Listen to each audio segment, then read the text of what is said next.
ជាគេបាត់ថងខ្ញុំសូមជម្រាបសួរដល់គណៈគ្រប់គ្រងលោកគ្រូអ្នកគ្រូនិងសិស្សានុសិស្សទាំងអស់គ្នានាងខ្ញុំមានឈ្មោះពុចចន្ទរទ្យាត្រូវជាប្រធានក្រុមដែលមកពីថ្នាក់ទី7 NGFP2 នាងខ្ញុំឈ្មោះសុកសុខមជាអនុប្រធានក្រុមនាងខ្ញុំឈ្មោះសុំសុខុមាជាសមាជិកក្រុមនាងខ្ញុំឈ្មោះចុងដូរីកាគឺជាសមាជិកក្រុមពួកយើងមកពីក្លឹបគីមីវិទ្យាដែលដឹកនាំដោយលោកគ្រូហងសវណ្ណមករាប្រធានបទយើងគឺអំពីទឹកអប់ហើយទឹកអប់នោះមានក្លិនវ៉ានីឡា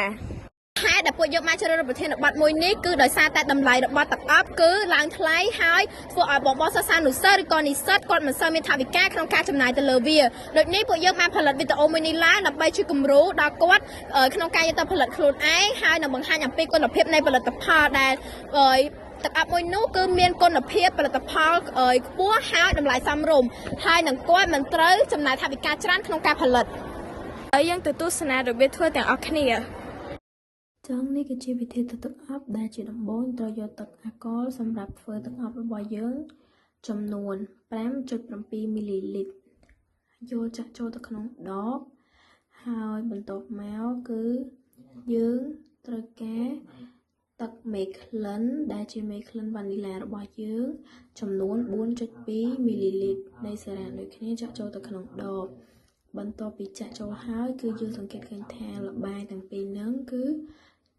វាសប់ចូលគ្នាប៉ុន្តែមិនតសប់ល្អនោះទេដូចនេះយើងត្រូវក្រឡុកវា 4-5 ដងដោយ1នាទីដោយក្រឡុក1នាទីម្ដងហើយបន្ទាប់មកយើងត្រូវយកវាទៅដាក់នៅក្នុងទូទឹកកករយៈពេល3ម៉ោង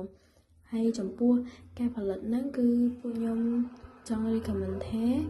ពេលដែលដាក់ហ្នឹងគឺយើងកុំសូវគិតយើងត្រូវគិតកណនីបរិមាណអាល់កុលហើយនឹងមេក្លិនហ្នឹងឲ្យវាសមមាត្រគ្នាដោយសារពេលដែលពួកខ្ញុំធ្វើដំបូងហ្នឹងគឺអាល់កុលច្រើនពេកពេលខ្លះមេក្លិនច្រើនពេកដែលវាអាចធ្វើឲ្យវាឆួលឬក៏ពិបាកឬក៏ fail អីចឹងទៅហើយបើសិនជាពេលខ្លះវិញបើយើងអត់បានក្នុងទូទឹកកកទេវាអាចនឹងធ្វើឲ្យទឹកអាល់កុលរបស់យើងគឺខូចហើយគុណភាពអត់ល្អសូមអរគុណដល់គណៈគ្រប់គ្រងលោកគ្រូអ្នកគ្រូនិងសិស្សានុសិស្សទាំងអស់គ្នាដែលបានទស្សនាវីដេអូនេះ